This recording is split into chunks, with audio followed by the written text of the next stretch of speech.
Soalan ini memerlukan pelajar menjelaskan mesej yang terkandung dalam gambar tersebut berkenaan dengan pencemaran dan juga keindahan alam semula jadi yang perlu dijaga oleh setiap rakyat.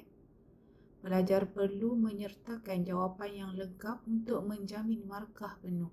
Contoh jawapan yang lengkap ialah: mesej yang terkandung dalam gambar tersebut ialah gambar pertama menunjukkan persekitaran dunia yang tercemar seperti pencemaran udara yang disebabkan oleh asap kenderaan dan kilang F1 dan H1E.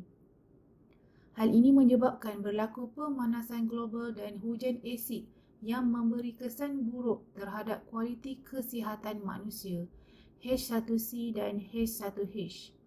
Justeru, isu ini perlu diselesaikan dengan segera seperti mengurangkan penggunaan bahan bakar fosil dan beralih kepada tenaga hijau. U1 dan H1I.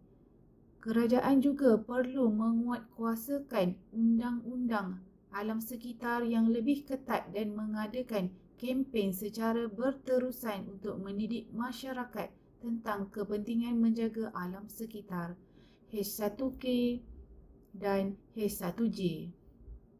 Sekian, terima kasih. Cikgu harap pelajar mampu menjawab soalan ini dengan baik.